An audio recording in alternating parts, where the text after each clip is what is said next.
mapagpalang gabi po sa buhay ng mga nakikinig sa ating Friday devotion po. At ngayong gabi po ito ay samahan niyo ko na talakayin ang isang napakaganda at napakalawak na salita na nanggagaling mula sa Panginoon. Ito po ay ang navigating uncertainty with God's plan sa ating key verse po na Jeremiah 29 verse 10 to 14. Pero bago po ang lahat at bago po natin simulan ang ating talakayin ngayong gabing ito, tayo nga pong lahat ay sabay-sabay na manalangin. Hallelujah, Jesus. Maraming salamat, Panginoon, sa buhay ng bawat isang mga nakikinig ngayon. At sa inyong lingkod, Panginoon, na patuloy nyo kami tago sa inyong likuran, Panginoon, ang lahat ng aming maririnig, lahat ng aming malalaman ngayong gabing ito at mapag-aaralan ngayong gabing ito ay patuloy mong ititimo sa aming mga puso't isipan. Patuloy kami makakaranas, Panginoon, ng kapangyarihan na nanggagaling mula sa iyo. At ito po ay aming dinadalangin sa tanging pangalan ng inyong anak na si Jesus. Amen. So, ayun po, no. Muli po nating, so actually po, tinapik na po ito ng Sunday, no first Sunday ng February 1. At ngayon po is first Friday po ng February. So, itatapik po natin muli ang navigating uncertainty with God's plan. So, ito po ay matatagpuan natin sa Jeremiah 29 verse 10 to 14. So, bago po ang lahat, no, ano nga ba yung navigating uncertainty with God's plan? What is navigating uncertainty with God's plan? So, sa ayon po kay Google, it means choosing to trust and follow God even when your life feels unclear and you don't know what's coming next, but you choose to trust God anyway. So, sa buhay po natin, no, there are seasons in life when everything feels like it's on a pause, tumigil. No, you're waiting, but you don't even know what you're waiting for. You pray, you hope, you try to plan, but nothing feels clear.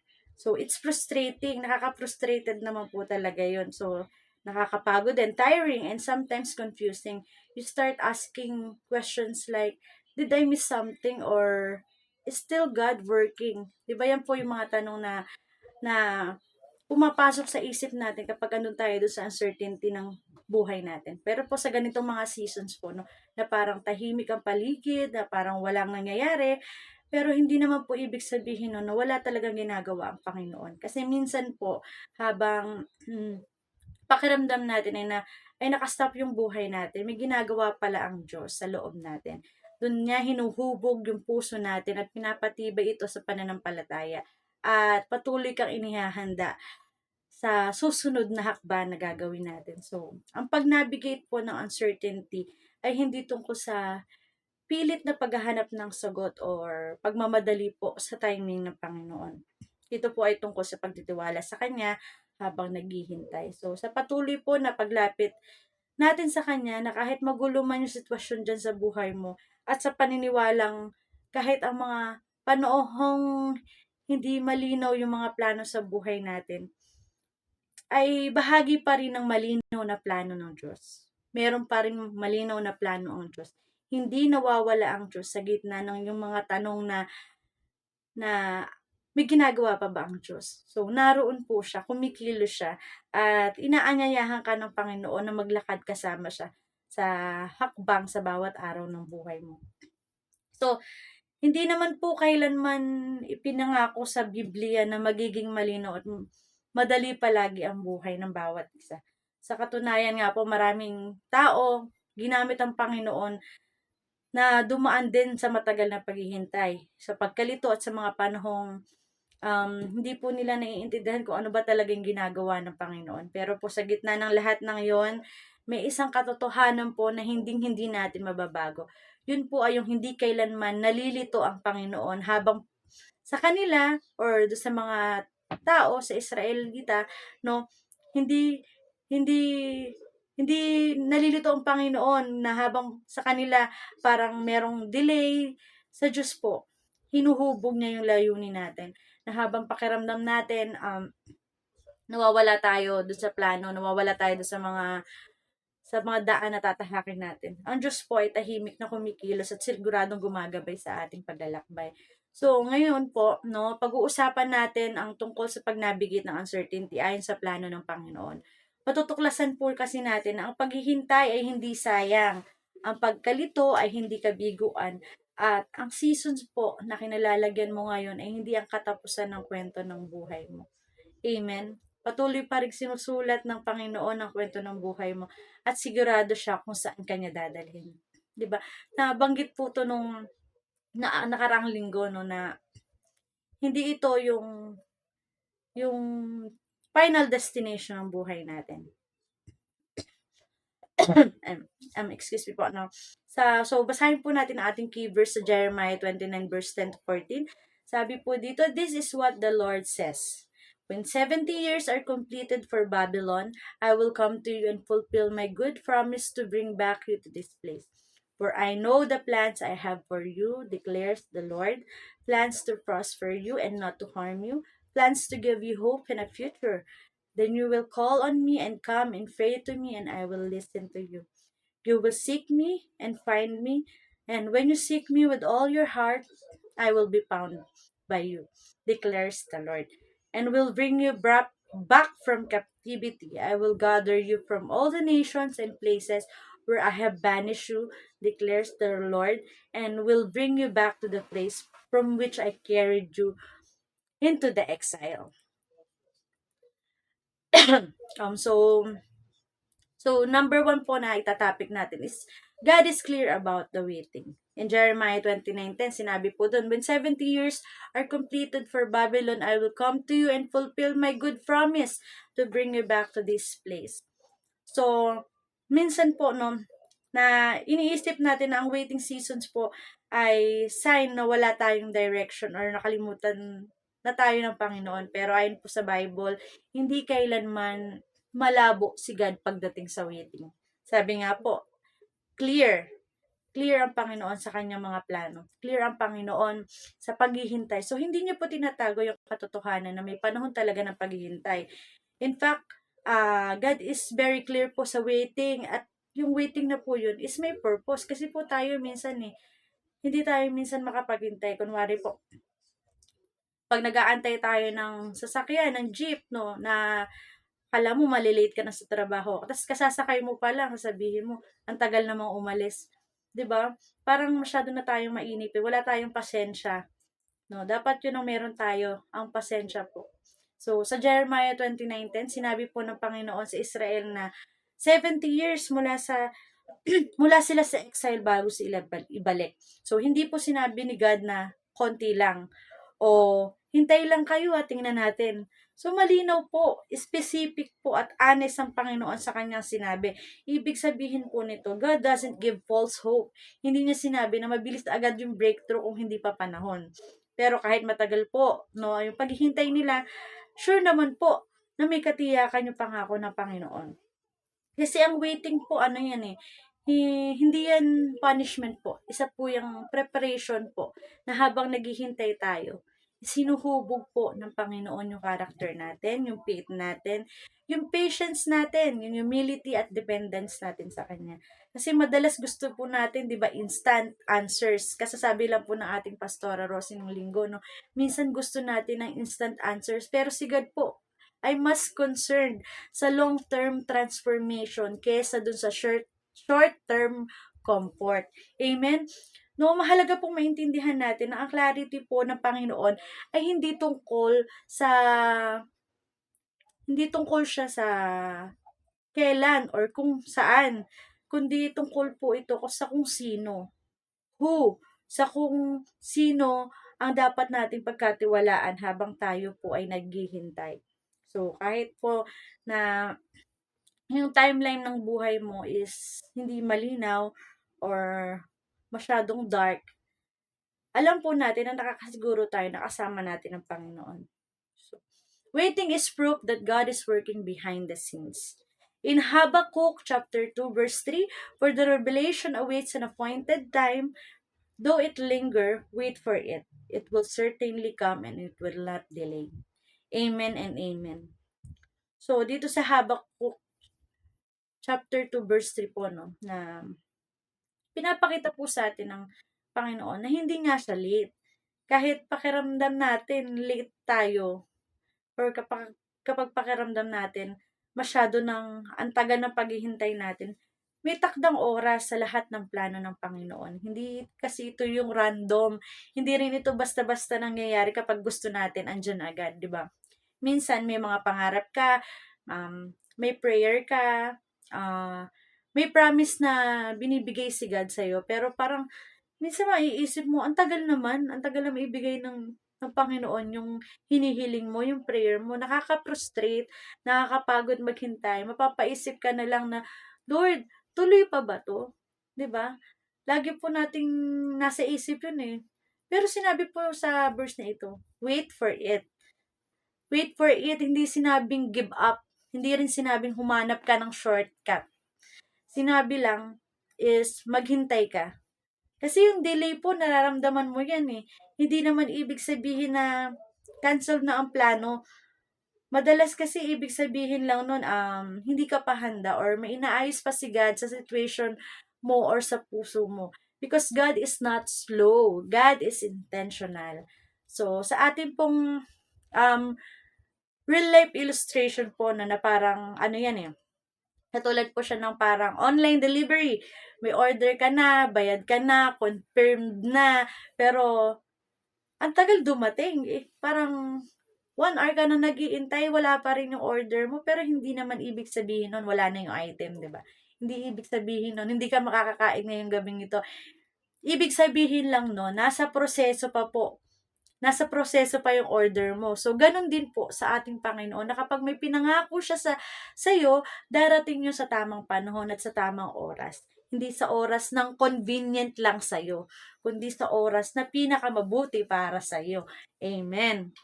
So, sa number 2 po, no, God sees the plan even when you can't. In Jeremiah 29:11, no, ito po ay isa sa pambansang verse ng bawat isa. For I know the plans I have for you. Excuse me po.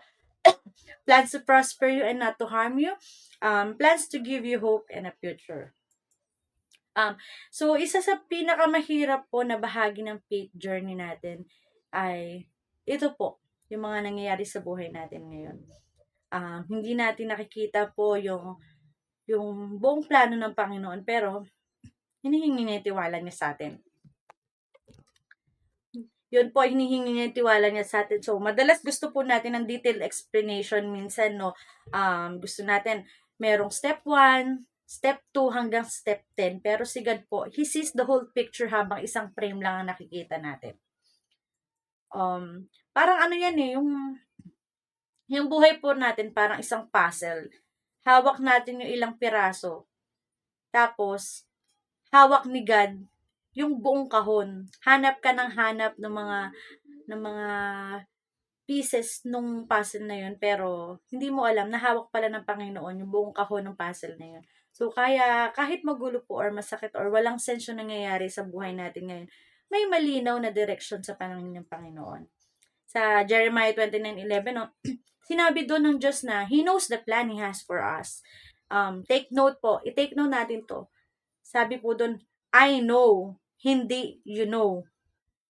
Ulitin ko po, sinabi po doon sa ating verse, I know, hindi you know. So, ibig sabihin po, kahit hindi malinaw sa atin ang next step, manilaw po yun sa Kanya. So, ang problema lang po talaga, minsan gusto nating maunawaan yung plano bago tayo magtiwala. 'Di ba? Aminin po natin sa sarili natin yan na gusto natin muna na may plano bago ka magtiwala sa ginagawa ng Panginoon. Pero sa faith po, or sa pagtiwala natin, trust comes first. Understanding comes later. So, hindi po nangangahulugan na bulag ang Panginoon sa pain mo. Hindi niya nakikita or yung nasasaktan ka. Ay, nakikita niya na nasasaktan ka, nakikita niya yung pain mo, nakikita niya yung luha mo, yung pagod mo, at yung confusion mo. Pero alam din niya kung paano lahat yun ay magpipit dun sa kanyang mas malaking plano, no? Minsan kasi delay naman talaga at hindi naman yan i-deny, hindi naman yan denial. Yan po ay isang redirection. At minsan po, yung no na sabi ng Panginoon sa iyo ay ang no na ibig sabihin ay protection. So, faith is trusting God's vision over your limited view. na kung saan po 'no, kung nasaan ka man ngayon, kung nandun ka man sa season na confused ka, discouraged ka, or nung mga marami kang question sa buhay mo, lagi mong tandaan ito. God is never guessing about your future. Habang ikaw ay nagdadasal ng kalinawan, ng clarity, siya po ay nagwo-work ng completion sa buhay mo. Amen. Ayan po, ating number 3 po, no, confusing seasons lead us to prayer. Prayer. May mga panahon sa buhay po natin na parang, yun po, ang labo ng lahat. Hindi mo alam kung anong desisyon yung tama sa buhay mo, kung saan ka ba pupunta, sa kaliwa o sa kanan, 'di ba? Ano bang kakainin mo, mangga o santol, 'di ba? Minsan kahit anong isip at plano mong gawin, kulang pa rin yung sagot. Pero dito po 'no, dito pumapasok yung mahalagang katotohanan na ang confusing seasons po ay paraan ng Diyos para ilapit tayo sa Kanya sa pamamagitan po ng prayer. Na kapag malinaw na yung buhay mo, ah, madalas kasi madalas po kasi umaasa lang tayo sa sarili nating kakayahan. Tama po ba? Na kapag naguguluhan tayo, minsan napipilitan tayong lumuhod na lang. Pero hindi dahil hindi dahil mahina tayo, kundi dahil inaamin po natin na kailangan natin ng Diyos. Kasi ang confusion ay hindi naman yan failure ng faith eh. Yun po yung nag-trigger po ng deeper faith. Kaya kailangan po natin manalangin. In Jeremiah chapter 29 verse 12 to 13, no? Sabi po dito, "Then you will call on me and come and pray to me and I will listen to you. You will seek me and find me when you seek me with all your heart." Mapapansin mo, or pansinin po nating lahat, no? Bago yung clarity, may calling and seeking muna na mangyayari. Uulitin ko po, bago ang clarity, may calling and seeking muna na mangyayari. Hindi agad binibigay ng Panginoon. Hindi agad binibigay ng Panginoon ang buong plano. Paulit-ulit ko po sinasabi, hindi niya binibigay ang buong plano sa iyo. Pero ibinibigay niya yung access mo sa Kanya. Binigyan ka ng susi ng Panginoon dun sa kingdom niya. So, yung access na binigay sa'yo ng Panginoon, dun sa prayer na yon, magsisimulang luminaw na hindi man yung situation natin ang magiging malinaw sa atin, pero yung puso mo, yung pagpe-pray mo, yun yung nagiging access mo sa Kanya. Kasi, ang prayer po, hindi lang naman yung tungkol sa paghingi po ng sagot natin, di ba? Ito po ay pag-aalay ng heart natin sa heart ng Panginoon. Minsan, after prayer, hindi pa rin malinaw ang next step, pero malinaw na hindi ka nag-iisa at minsan sapat na iyon para po at tayo ay magpatuloy. So, ang confusing seasons po ay hindi aksidente. They are divine invitations to pray deeper. Kung nalilito ka ngayon, huwag mong hanapin yung solusyon. Hanapin mo muna ang Diyos. Dahil kapag natagpuan mo siya, kahit na ang labo ng daan, handa ka nang maglakad dahil kasama mo siya. Para po yung mga parang mga magulang or bata na kumakapit sa kami ng mga magulang sa gitna ng maraming tao. Kahit hindi niya alam kung saan siya pupunta, kahit nakikita niya na maraming tao sa paligid niya, basta hawak niya ang kamay ng mga magulang niya, maglalakad yan at magtitiwala yan sa kanyang mga magulang. So, in number 4 po, no, seeking God's builds real faith. So, dito po, meron po tayong tatlong verses, no? Hebrews 11:6, He rewards those who earnestly seek Him. In Matthew 6:33, seek first the kingdom of God and His righteousness. In Psalms 105 verse 4, seek the Lord and His strength, seek His presence continually. So, paano po ba, kaya ko po nilagay ang tatlong verse na yan. So, paano po ba nagko-connect yung verse na yan? So, in Hebrews 11:6 po, ibig sabihin po niyan, trust God. So, ibig sabihin doon nun, sa trust God, may faith ka. In Matthew 6:33, Ibig sabihin, put God first. So, may priority po in Matthew 6:33. And in Psalms 105 verse 4 po, pursue God daily. So, andun po ang consistency. So, meron na tayong faith, meron tayong priority, at meron tayo dapat consistency dun sa prayer natin. So, faith starts the journey. Seeking God first sets the direction, and seeking Him continually sustains the walk. So, maraming tao po ang nagsasabi na ah, na may faith sila. Pero ang tanong po, ano pong klaseng faith ang meron tayo? Yan po ba yung faith na nakadepende lang sa blessings? O yan po ba yung faith na nananatili kahit tahimik po ang Panginoon? So, ang tunay na faith po kasi ay na nabubuo kapag hinahanap natin ng Diyos. Tama po, mali. 'Di ba? Nabubuo po yan in the process na hinahanap mo ang Panginoon. Na kahit wala pang sagot yung prayer mo. Hindi yan sa panahon ng breakthrough lang, kundi lalo na po sa panahon ng paghahanap. Kasi seeking God means intentional pursuit. Hindi lang kapag may problema ka, kundi yan po ay araw-araw. So, ibig sabihin po, hindi malinaw ang future, pero pinipili mo pa rin lumapit. Pinipili mo pa rin magdasal, at pinipili mo pa rin magbasa ng salita at sumunod sa Kanya. At dun po sa process na yan, lumalalim po yung pananampalataya natin.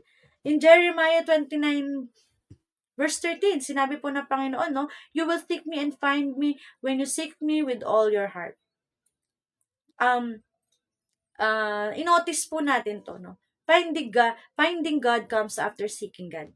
So, hindi po automatic ang faith. Pinaghihirapan po ito sa consistency, hindi sa convenience. Kasi minsan nakala natin, lalaki ang faith natin kapag naayos na yung sitwasyon. Pero ang totoo po, lumalakas ang faith mo habang hinahanap natin ng Panginoon sa gitna ng kaguluhan. Amen? Doon mo siya makikilala, not just a provider, but a sustainer. Amen and amen. So, faith built in the quiet. No? Isa po sa mga example ko is faith built in the quiet. No? May mga taong, kunwari po, faithful lang dati kapag may problema. Dati po faithful lang dati kapag may problema. Pero nung dumaan siya dun sa seasons na walang sagot, nung pinili niyang mag-devotion araw-araw kahit wala naman siyang nararamdaman, after time, mapapansin po ninyo, mas lalo kang nagiging kalmado, mas lalo kang nagiging grounded, at mas trusting na kahit hindi pa tapos yung problema natin. Amen? Example number 2, choosing God over comfort. May opportunity po na binigay may opportunity na binigay sa atin na mabilis na success, pero compromise ang values. So, hindi po malinaw kung may darating na mas maganda. Pero, kapag pinili mo ang Panginoon, pinili mo unahin ng Diyos, na kahit na hindi agad may kapalit, lumalakas po yung faith mo. Dahil si God yung source, hindi yung opportunity. Amen? And example number 3, faith that lasts beyond emotion. May mga tao po na sanay sa high moments ng worship, pero dumadating ang seasons na minsan nagiging tahimik sila, minsan nagiging dry sila sa pagpupuri. Pero the moment na hinahanap mo, sinisik mo yung presensya ng Panginoon, doon natin natututunan na ang faith po ay hindi emosyon, kundi ito po ay isang decision. Decision na iyon yung humubog in consistent seeking mo para sa Panginoon. Amen? Because real faith is not built by answers. It's built by pursuit. Kung gusto mo ng faith na hindi basta nadadala ng circumstances, huwag mo lang hanapin ang sagot. Hanapin mo ang Diyos. And ang ating po panghuli ay God's plans always leads to restoration. Sorry po. Ang 5 is God's plans always leads to restoration. In Romans 8:18, the sufferings of this present time are not worth comparing with the glory that will be revealed. No, kapag nasa gitna po tayo ng uncertainty, madaling isipin po na tapos na ang lahat na ang pagkakamali po natin, yung mga delays o minsan yung mga sakit na nararanasan natin, akala natin permanent na. Pero malinaw po sa Bible, ang plano ng Panginoon ay hindi natatapos sa pagkawasak, kundi sa restoration. In Jeremiah 29, kausap ng Diyos yung mga taong nasa exile. Malayo sila sa bahay nila, broken yung mga pangarap nila, punong-puno sila ng mga regret. Pero kahit doon, sinabi pa rin ng Panginoon na may future ka. May future sila. So, hindi ibig sabihin na kahit nasa lowest point ka ng buhay mo, hindi doon natatapos ang kwento mo. Kasi ang restoration po ng Panginoon, hindi naman laging ibig sabihin na ibabalik niya ang lahat exactly the same. Minsan, pinapaganda pa nga niya 'di ba? Kunwari, nasira yung bahay mo dahil sa bagyo. So, akala mo hindi na yung mabubuo. Pero, may plano pala ang Panginoon, hindi na kubo yung itatayo mo, kundi isang malaking mansion na pala. Amen? So, i-claim po natin yan, no? Isang malaking mansion na gagawin ng Panginoon sa buhay mo. Hindi lang yan, back to normal. Kunwari, pag nasira yung kubo mo, babalik kubo pa rin. No! Ibibigay sa'yo ng Panginoon yan ng mas malaki.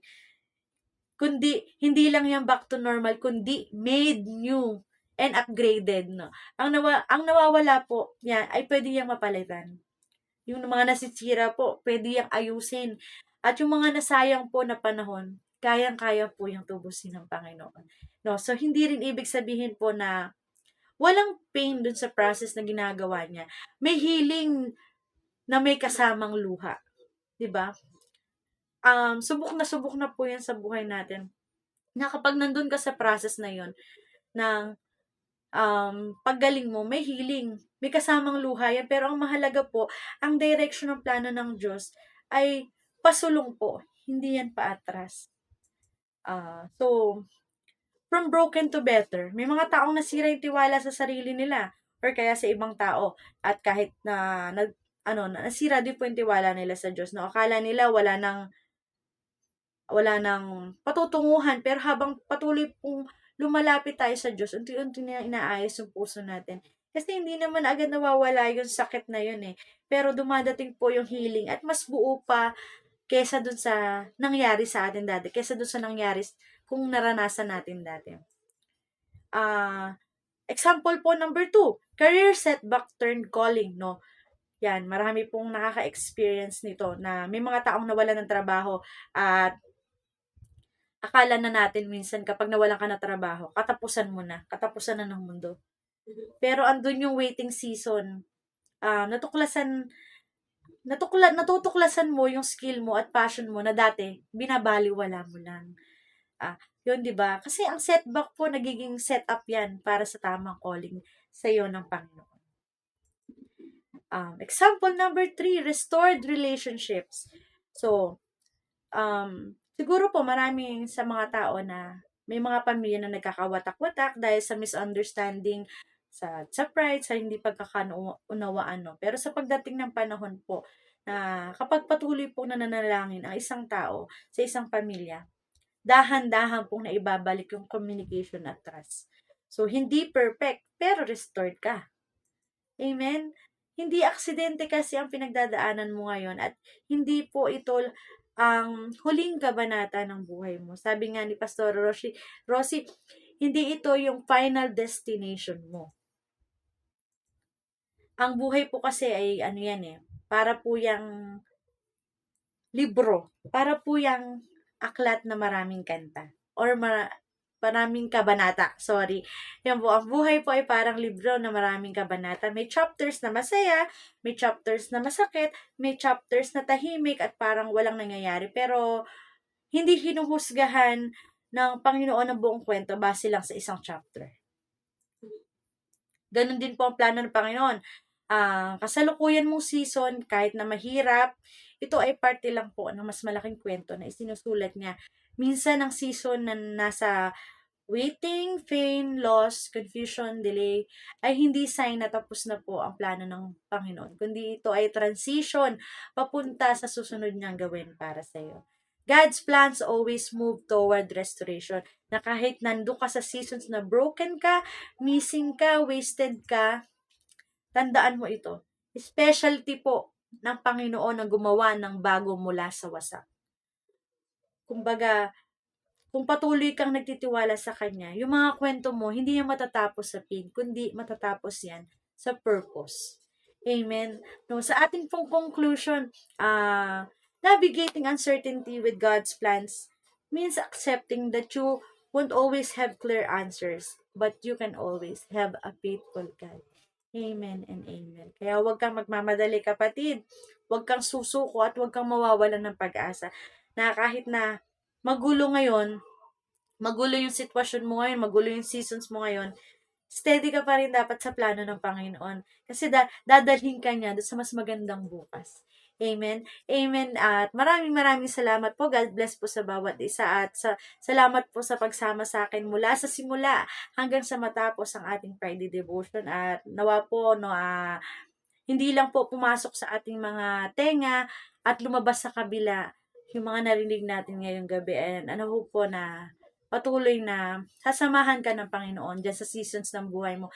Sasamahan ka ng Panginoon sa pag-navigate into uncertainty with God's plan. Amen. And maraming maraming salamat po muli at tayo pong lahat muna ay mag-closing prayer, no?